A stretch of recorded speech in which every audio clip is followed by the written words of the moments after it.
mer.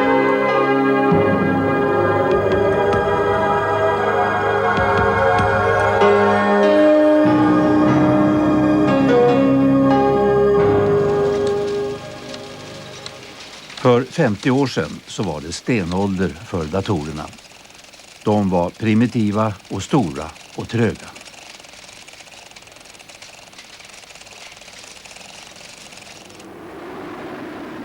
Men snart så blev det en livsnödvändighet för supermakten att göra dem bättre.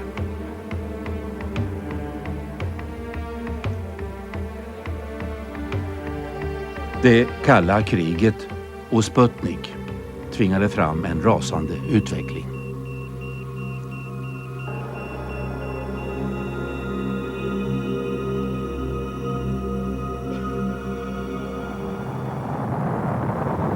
Det handlade om sekunder och minuter om fienden slog till.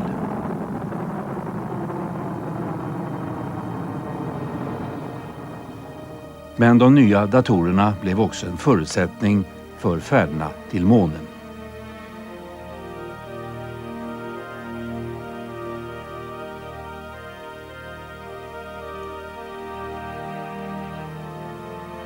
Datorerna blev allt mer sofistikerade och allt viktigare för kommunikationen inom världssamhället. Det fantastiska seklet.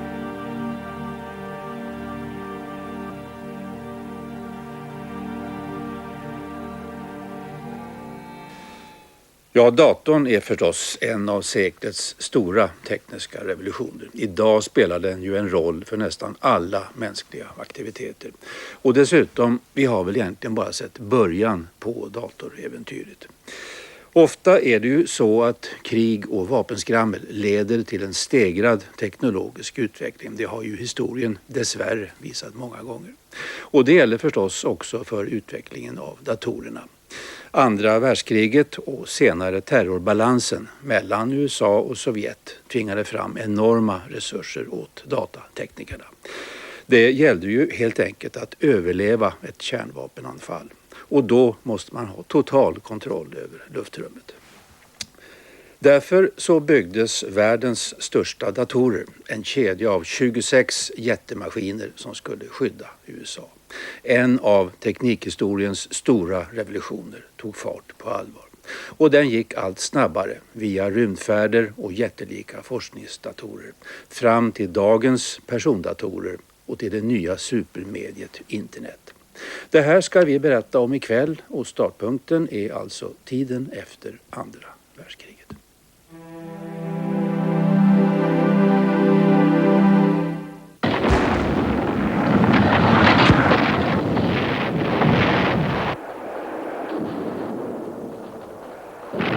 World War II and the Cold War after it create a life and death need for advanced technology.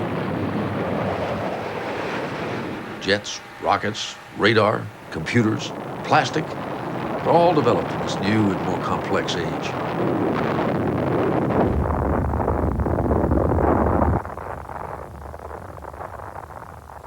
Competition is at a fever pitch among nations for military and political advantage, among companies for more business, and among universities for more research grants. And to help fuel it all is the enormous wealth generated by the U.S. in the post-war era. With Europe and Asia shattered by war, and American production capacity expanded by the war, the U.S. alone captures more than half of the world's gross national product. By the 1950s, there seems to be more than enough money to go around.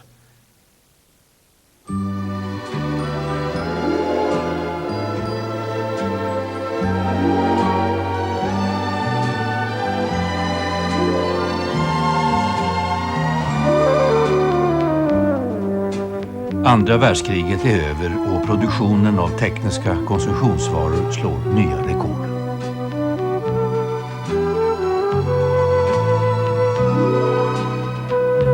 Produkter som har varit bristvaror under kriget finns nu i överflöd. I don't think black people would look on it as a particularly stirring time. Women who graduated from college in those days would probably not necessarily look back upon it as a time of equal opportunity. But never had the wealth of a nation been shared by so many ordinary people.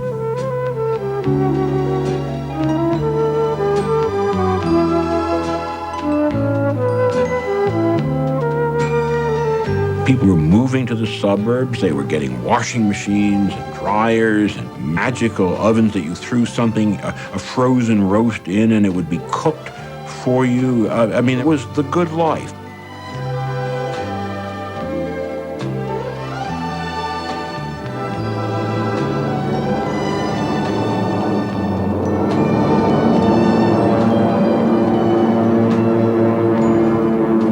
Tekniken i det goda livets tjänst överskuggas snart av en helt annan teknik. 1949, bara 4 år efter USA, blir också Sovjetunionen kärnvapenmakt efter att ha tillverkat sin första atombomb. Och världen är chockad.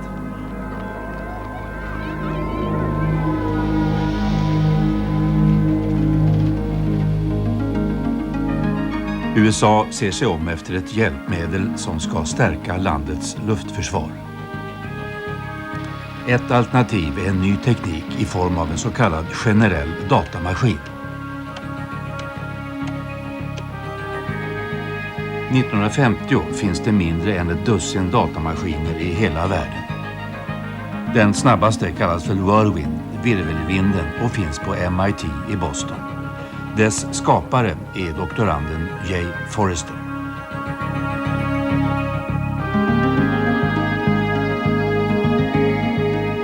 We lacked experience with the sorts of things that we were working on, but there was no one anywhere who had experience in the things they were working on. So it was an exciting, pioneering kind of thing that we were developing. Den här historien börjar 1943, mitt under andra världskriget, när den amerikanska flottan ber MIT att förbättra de flygsimulatorer som man använder i pilotutbildningen.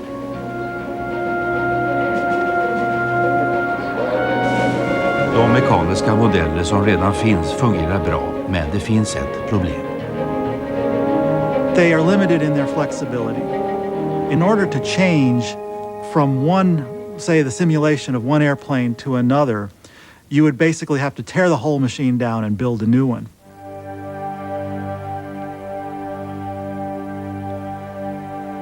Forrester får i uppdrag att utreda en revolutionerande ny teknik som kallas för digital databehandling. The digital approach has the advantage that you can change the behavior of the system by reprogramming it, to use a modern term. You reprogram it and you reconfigure the simulator for a new application, a new airplane with new different behavior. När Forrester och hans stab inledde projektet så är den mekaniska datamaskinen Mark 1 redan igång på Harvard. Den är mycket exakt och räknar snabbare än någon matematiker har kunnat drömma om. Men den är för långsam för en flygplanssimulator.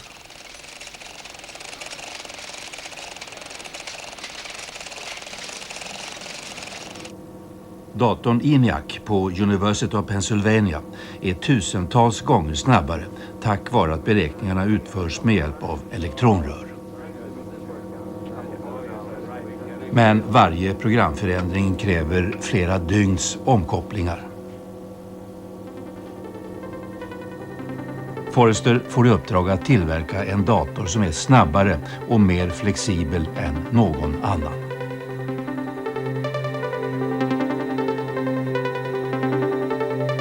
If you commit yourself to a project where you already pretty much know what you're going to do, you're not going to advance the state of the art. The real genius consists of someone who knows how to go just far enough out so that they really do advance the state of the art. They really do have to make some breakthroughs along the way, but they don't reach out so far that they look foolish because they utterly fail.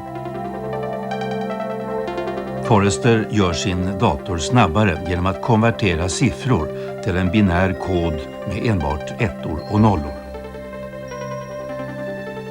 Fördelen med en binär kod är att en enkel omkopplare kan representera 1 i läget till och 0 i läget från. En serie omkopplare kan åstadkomma vilket tal som helst eller vilken ljudfrekvens som helst. Ja, till och med bilder.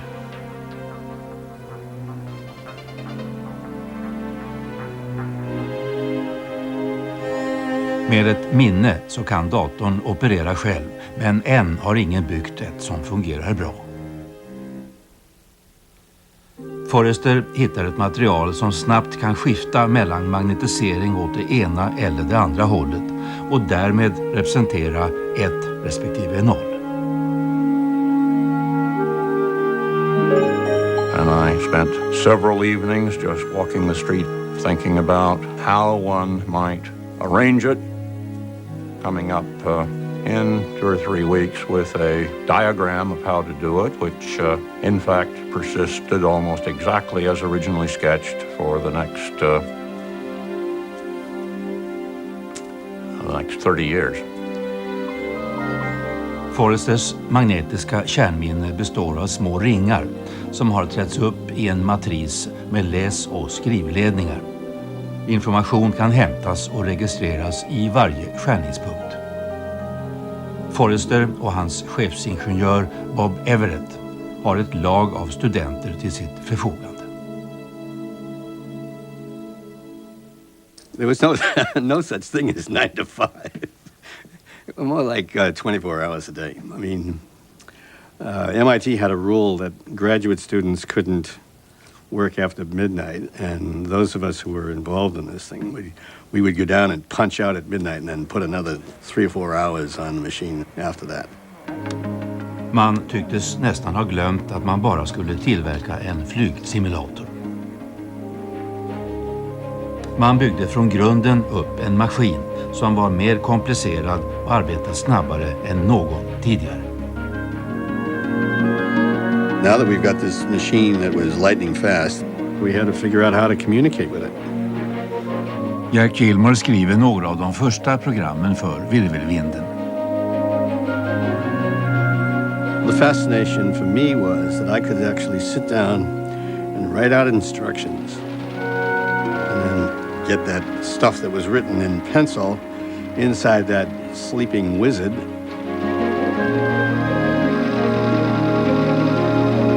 And all of a sudden you would see your work coming to life.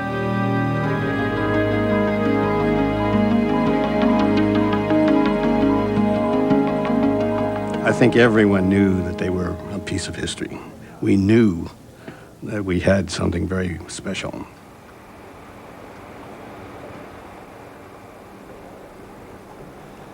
Det vore fel att använda en så avancerad maskin som flygsimulator, och det insåg man. Den amerikanska regeringen oroade sig för ekonomin. The federal government recommended that Whirlwind be stopped, that the funding be cut off. The people who wrote that report really didn't see the picture. They missed it. They missed what was happening.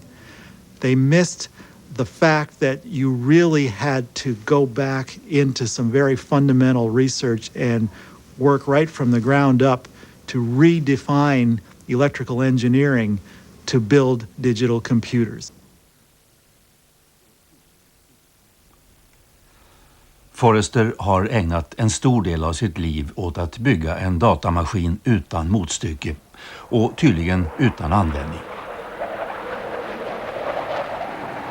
Men precis innan projektet ska läggas ner så ingriper historien i form av det kalla kriget och hotet om en kärnvapenkonflikt.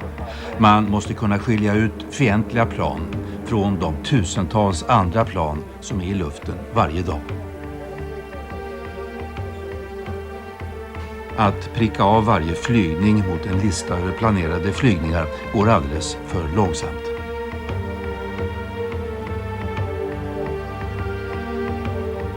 MIT behöver nya anslag och vill gärna sälja sin maskin till flygvapnet.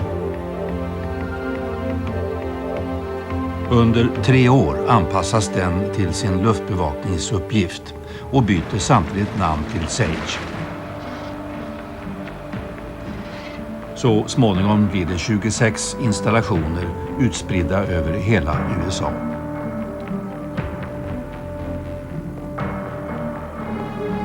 Sage är kanske den största dator som någonsin har byggts. Varje anläggning väger 250 ton och innehåller 50 000 elektronrör och är lika stor som en fotbollsplan.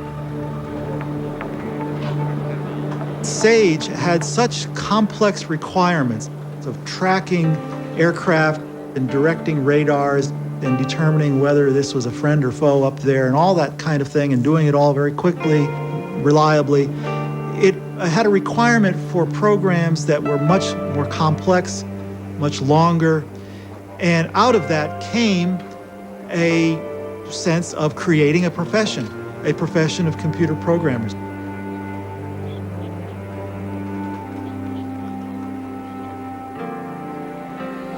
Man övar med hjälp av simulerade luftanfall.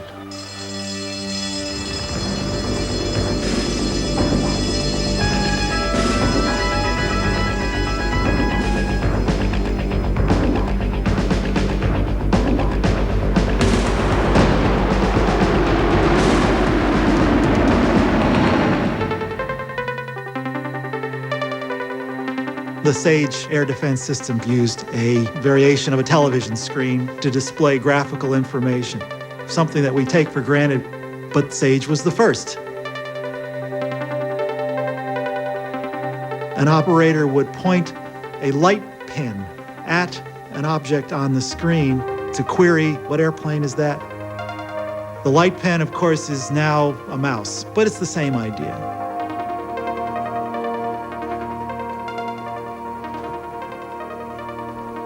Sage leder också jaktpiloterna mot målet. När planen flyger in i en ny radarzon så tar en annan Sage-dator över ledningen. The Sage was not just one computer, but it was a whole network of computers. Well, you've got to figure out how to get the computers to talk to one another. And you send information over telephone lines. Well, you've got to convert computer data into some kind of data that a telephone can understand, and that's called a modem. A modem that comes with every computer nowadays. You wouldn't think of buying a computer without a built-in modem. That had to come from Sage, too.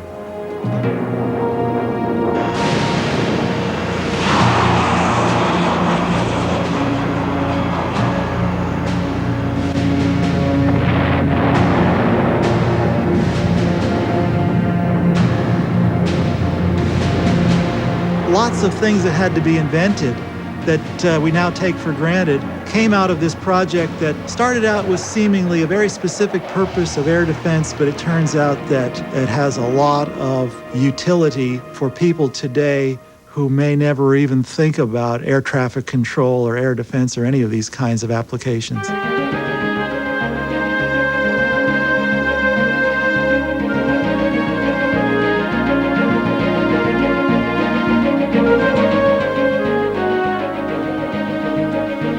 Den dator som började som flygsimulator har omformats av historien. Precis som historien kommer att omformas av datorn.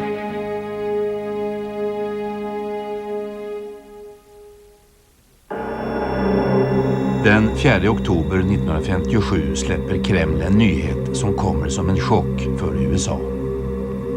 Sovjetunionen har skickat upp den första satelliten i bana runt jorden. Den har fått namnet Sputnik. Om Sovjet kan skicka upp en satellit i rymden så kan man också skicka en vätebomb mot London, Paris eller New York. Att hålla sig främst i den tekniska utvecklingen betyder att man kan överleva.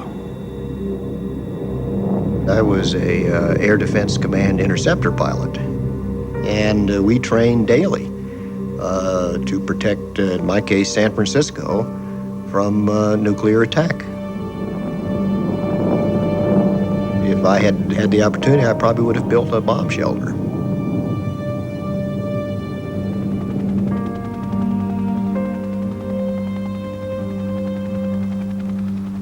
1961 godkänner Kennedy utplaceringen av Minuteman-missilen.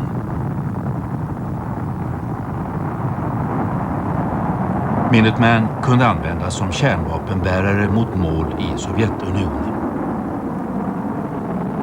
Minuteman styrs av en liten specialbyggd dator som har möjliggjorts av den nya teknikens transistorer och integrerade kretsar. Men det finns andra problem.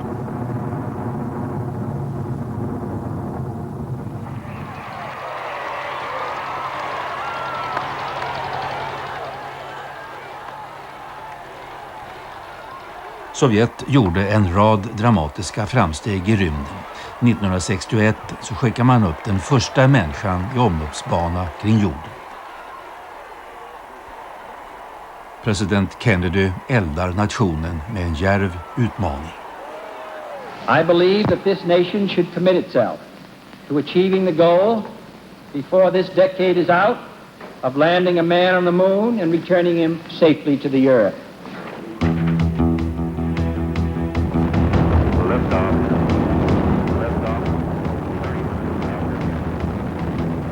Mellan 1961 och 66 lägger rymdprogrammen Mercury och Gemini grunden för en månfärd.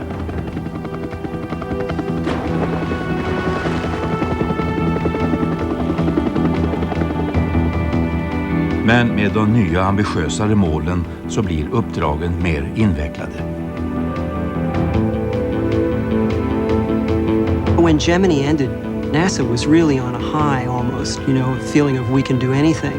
And then the fire happened. During a ground test, there was a flash fire that broke out, and in seconds, the entire cabin burst into flame. And the astronauts were trapped inside the spacecraft by a hatch that couldn't be opened. 3 astronauter omkommer den här dagen. De är rymdprogrammets första dödsoffer. After the fire, NASA really had to stop everything and figure out what had happened.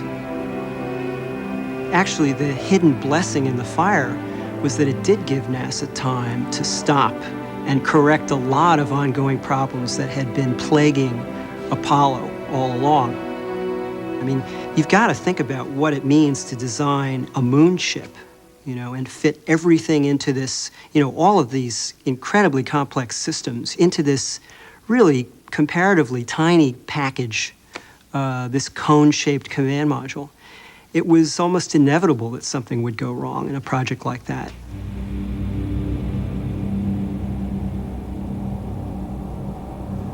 När det bara återstår 1 år av decenniet har ännu ingen människa färdats bortom jordens omloppsbana. Men förberedelserna pågår. Apollo 8 ska ta sig ur jordens omloppsbana och kretsa runt månen. You have to realize that no human beings had gone farther than 850 miles from the Earth. I mean, you think about the Earth as a peach, and flights in Earth orbit are basically skimming the fuzz on the peach. Well, here you're leaving the Earth. You're really leaving.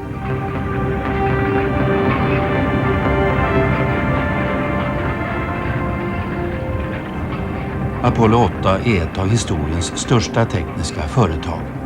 Allting är jättelikt i fråga om Apollo.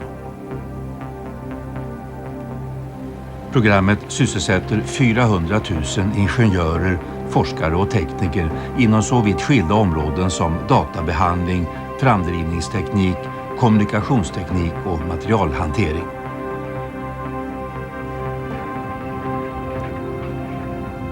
Transportanordningen för Saturnusraketen är stor som en fotbollsplan. Och själva raketen är högre än Frihetsgudinnan. För att den 3000 ton tunga raketen ska lyfta så krävs det lika mycket energi som i en atombomb. Astronauten Frank Borman är ledare för rymdfärden. Jim Lovell är navigatör. Och Bill Anders ska fotografera månen för vetenskapliga studier. Alla 3 astronauterna är gamla jetplanspiloter. It was more engineering, in my view, than it was pilotage. But NASA felt, I have to agree, that having a flight test or fighter aircraft background generally weeded out people who would freak out under stress.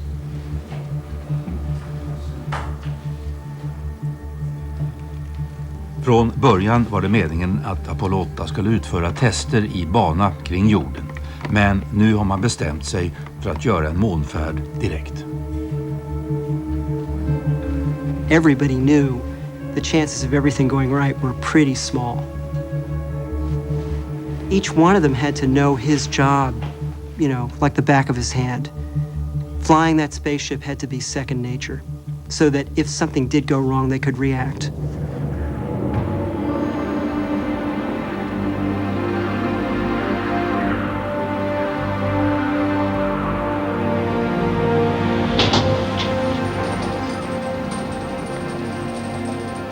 Man är oroad av Saturnus 5-raketen.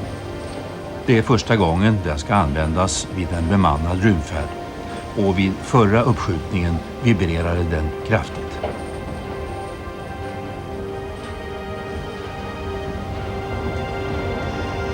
Det är nära att färden inställs på grund av en felprogrammerad dator.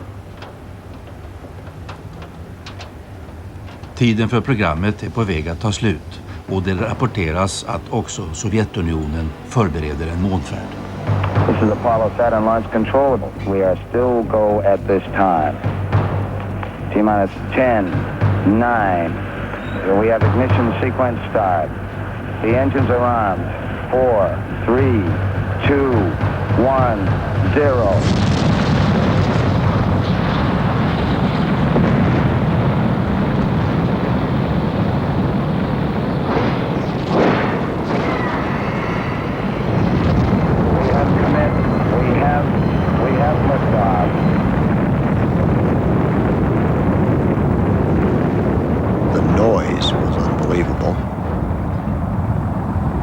More significantly, the sideways shaking of the spacecraft. I had the vision of the big fins of the rocket bouncing along the girders of the launch tower. Imagine you being a small bug on the top of an automobile whip antenna, with the bottom of the antenna being driven by these big engines, gimbling back and forth, trying to keep this thing going straight without any aerodynamic stability. Top of this thing was being heaved from side to side. It seemed like a big distance, but it was violent. It felt like a rat in the jaws of a terrier. Clear the top. Start clear, 13 seconds.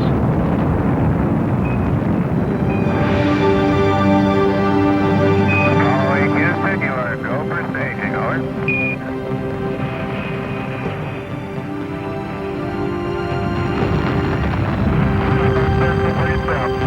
Roger, understand that.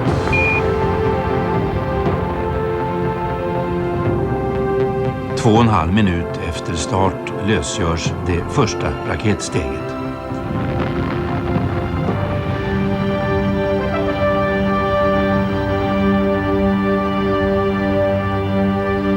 De återstående 2 raketstegen ska driva upp rymdkapseln i omloppsbana runt jorden, där man ska göra en sista kontroll.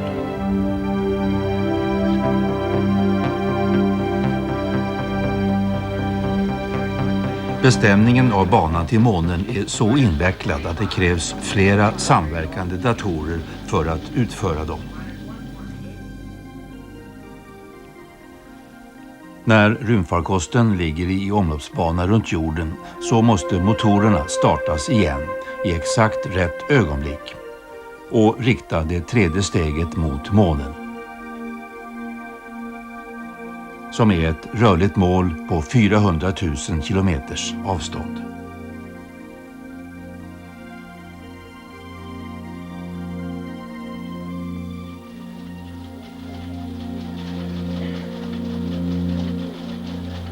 Så kommer den order astronauterna har väntat på. Apollo 8 Houston.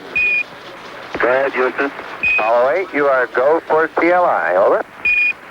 Roger, understand. We're going for TLR.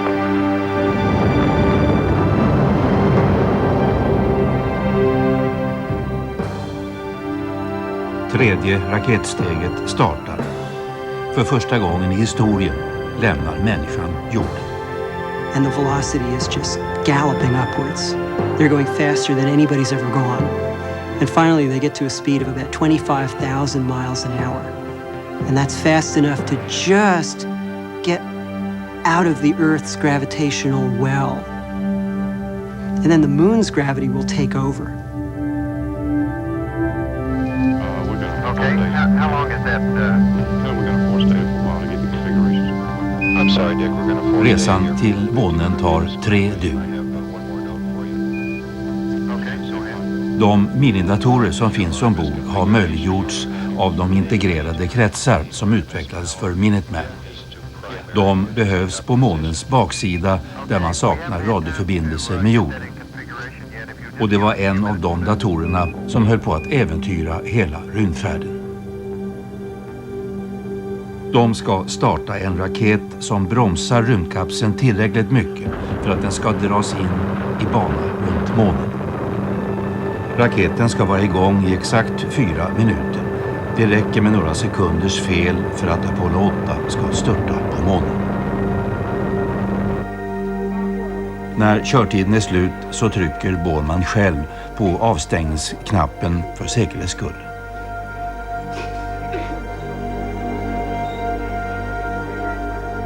We've got it. Apollo 8 now in lunar orbit. There's a chair in this room. This is Apollo Control, Houston. Switching.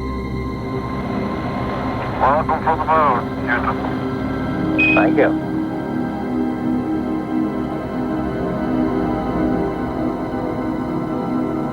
Apollo 8 svävar ovanför ett månlandskap som ingen människa tidigare har sett på nära håll.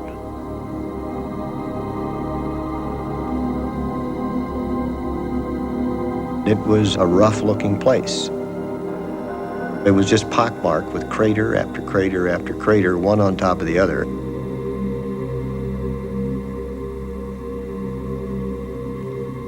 När Apollo kommer fram från månens baksida vänds rymdkapseln så att man kan bestämma positionen. Genom fönstret möts man av en fantastisk syn. To see the Earth was really awe-inspiring. It was the only color in the universe, the only really pretty thing, particularly as it was contrasted by the stark lunar horizon. It's small and it's fragile. All the men who went to the moon had that realization on a gut level of experiencing the Earth's true nature in the cosmos. There was something about that monumental isolation, looking at the Earth and knowing that everything you know, everyone you know, everything you've ever done, everyone you've ever loved is on that blue and white marble.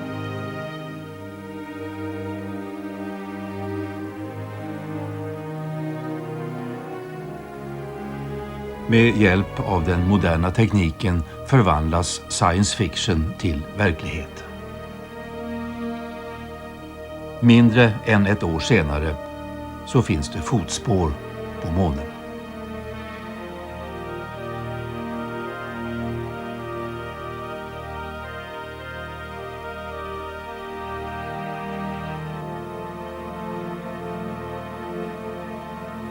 Men resan hit har också kostat svindlande summor.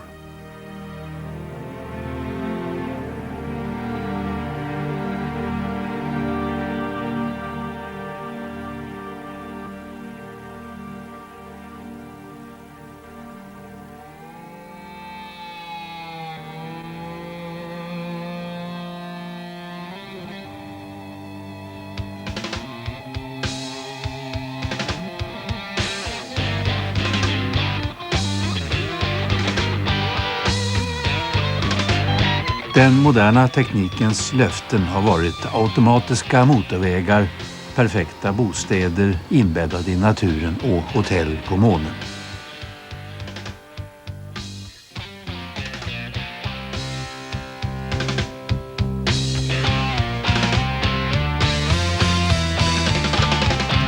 Istället har vi fått kärnkraft, enorma affärsområden och en ohämmad tillväxt av förorter.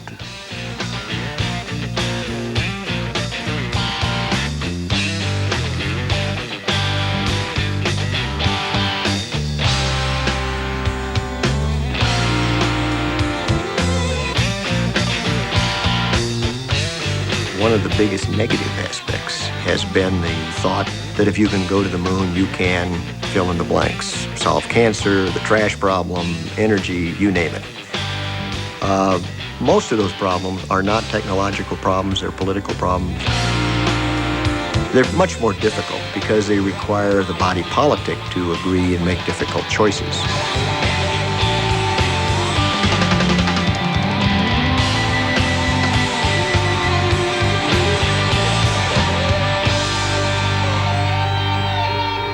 It is not at all surprising, and I don't think it's particularly unhealthy, that you have a terrible time getting consensus these days about technological investments and lines of research. I think it's very healthy. Technologies are the big ones, the expensive ones, are the places where the culture writes its identity in sophisticated artificial environments that it creates. Shouldn't those be subject to debate? I think so.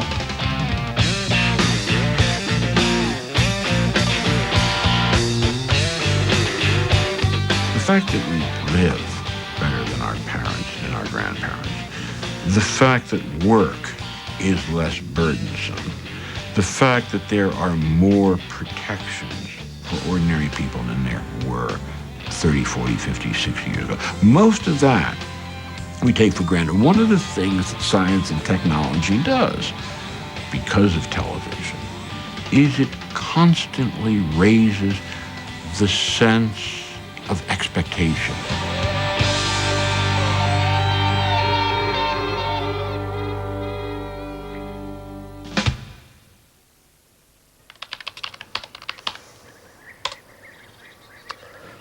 Looking back, we can see just how a technology developed, the various shifts and turns that took place in response to what was possible, what was affordable, and what was wanted. But to witness the development of a powerful new technology as it happens is something else entirely. Nothing is predictable. Breakthroughs, dead ends, and near misses abound. A prime example is the World Wide Web, the network that links together computers like this one all around the world. Although it has drawn a great deal of attention already, the web is still in its infancy. This gives us a great opportunity to observe it unfolding before us and even to participate in the process.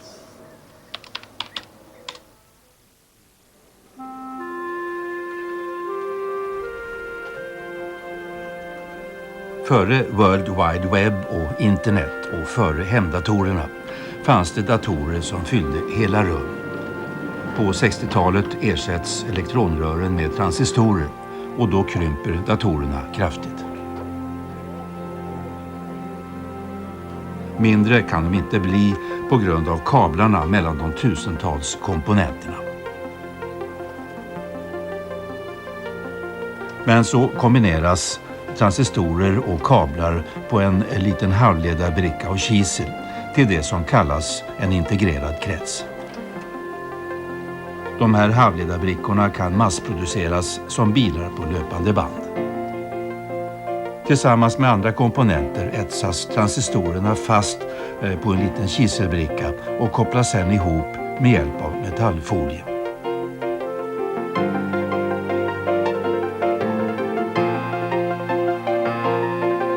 Moore's Law, Gordon Moore, the founder of Intel, prophesied in 1965 that there would be rapid development in integrated circuits, basically a doubling every 18 months of their capability. And he's been right for 30 years. For 30 years, every 18 months, semiconductors have gotten twice as good.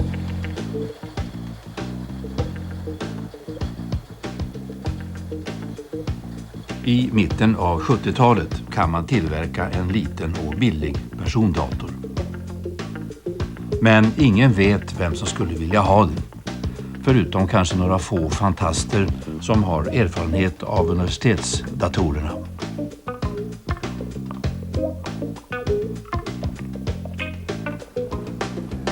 När Popular Electronics erbjuder datorbyggsatsen Altair så blir den en dundersuccé.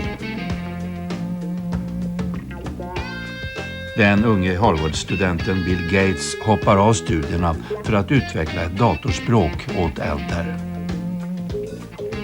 Sen börjar Steve Jobs och Steve Wozniak arbeta på en dator med enkla ordbehandlings- och kalkylprogram.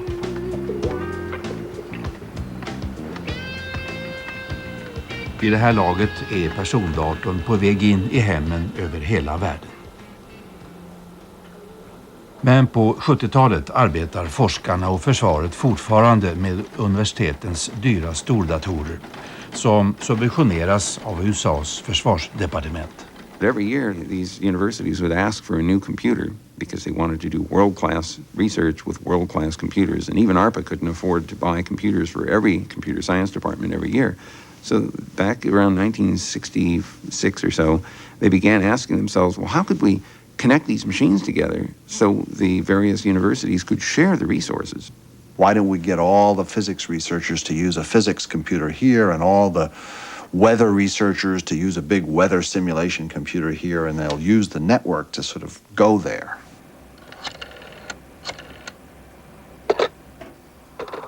I mitten av 70-talet är över 50 stordatorer i USA hopkopplade via telefonnätet. The original thought was that the ARPANET would be used for resource sharing. But right after the network started working, that was not what it was used for. It started being used for electronic mail. Till mångas förvåning blir ett program för elektronisk post nätets största succé. Instead of having to make n different telephone calls or write a paper and then mail it to 25 different people, you simply type the message and send it to a dozen different people electronically. It was very, very efficient. So the early stages of email showed promise almost immediately. And in fact, most of us in the community were quite stunned to find how slow the rest of the world was to pick this up.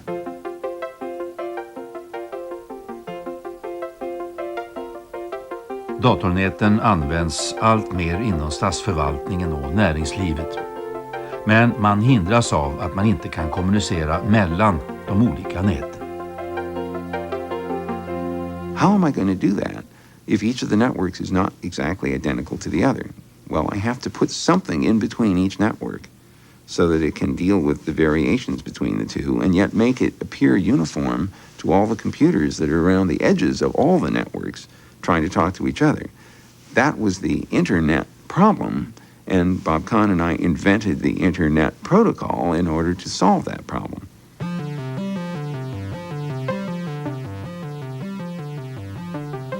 Den 1 januari 1980 invigs internet officiellt. 10 år senare så finns det 100 000 adresser inom försvaret, näringslivet och universitetsforskningen. Ett sekundsnabbt utbyte av information över hela världen är nu möjligt. Många av dem som har persondator skulle också vilja ge sig ut på nätet, men saknar de nödvändiga kunskaperna. If you were on the net in the 70s and 80s, it entailed typing in a lot of really arcane commands, and it was very hard to use. Tills en ny generation dataingenjörer utvecklar programvaror som gör systemet enklare.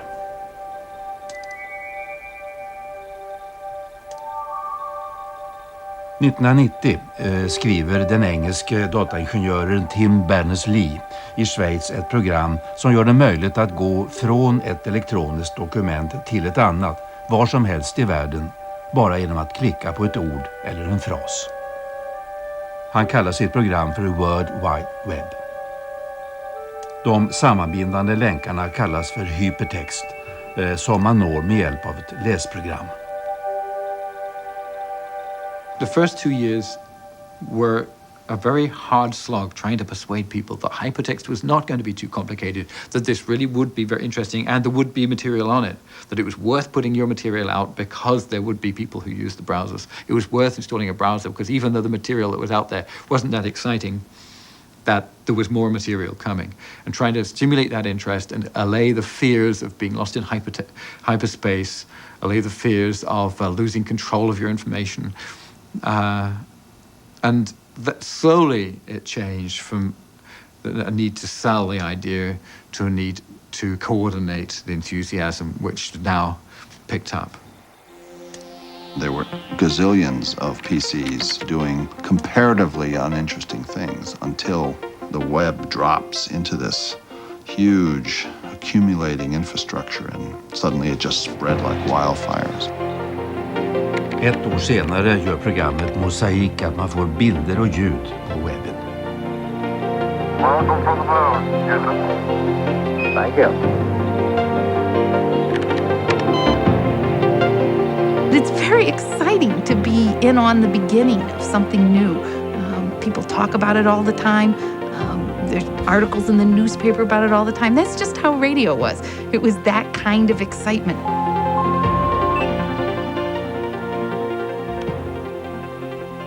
Nya mjukvaror skapar sökmaskiner som katalogiserar hemsidor från hela världen.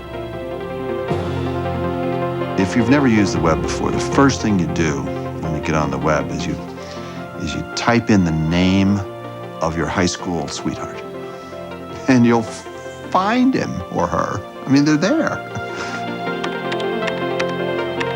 My wife went searching on the network to find out more about cochlear implants. This is a replacement for the inner ear.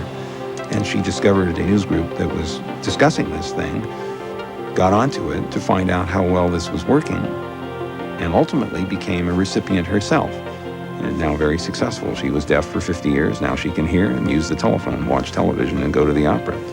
So it's this ability to communicate with people you don't know yet that makes the internet so different.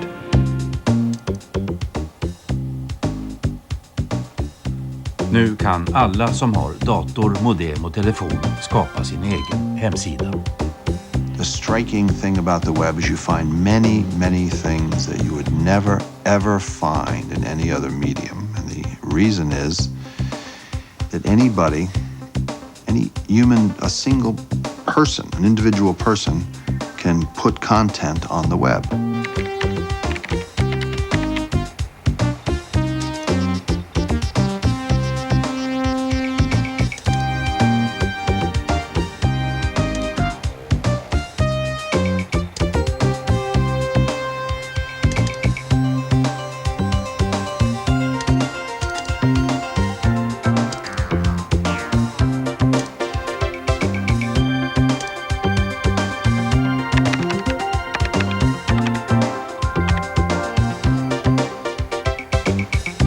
Men nätet är inte utan problem. Det blir trafikstockningar när många besöker samma hemsida och det uppstår debatt om tryckfrihet och privatlivets helgd.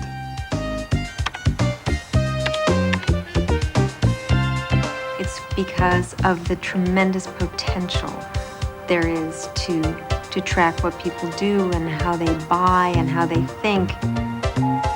It's those concerns writ large. Att skilja på fakta och fiction kan vara svårt.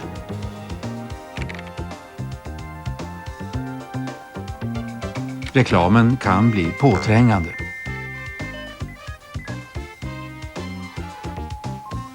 Men nätets potential är oerhörd, så det fortsätter att locka både små och stora innovatörer. The internet is still very much up for grabs. It's very much still a wild west out there where people are still grasping and trying to understand how do they use this new communication medium.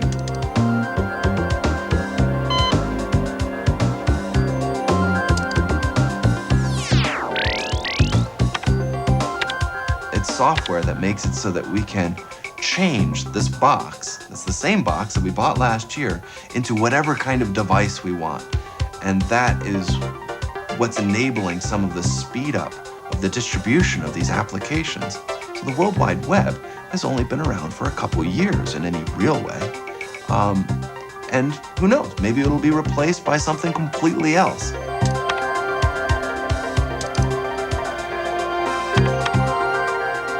The cost of putting one of these out is often just a few graduate students writing a good code, and if it's a good code, then it can go to millions of people.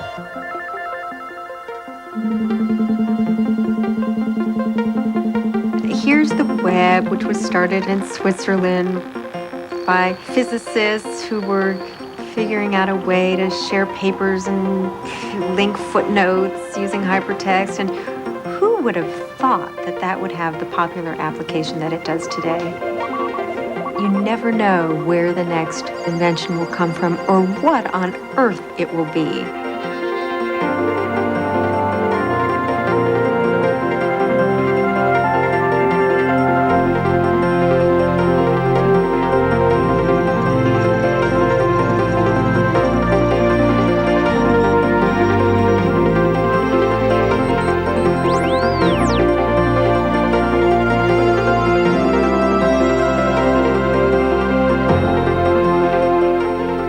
Och detta var alltså det andra programmet i vår serie om det fantastiska seklet. I nästa avsnitt av serien så ska vi berätta om den planet som vi bor på och hur 1900-talets forskare förändrat synen på dess tillkomsthistoria.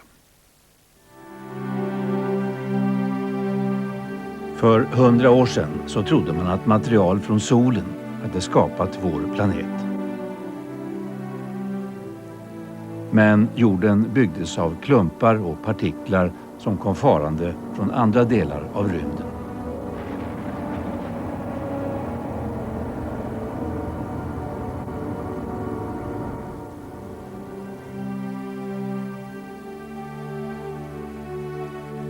En av de upptäckter avslöjade hur dagens kontinenter bildades.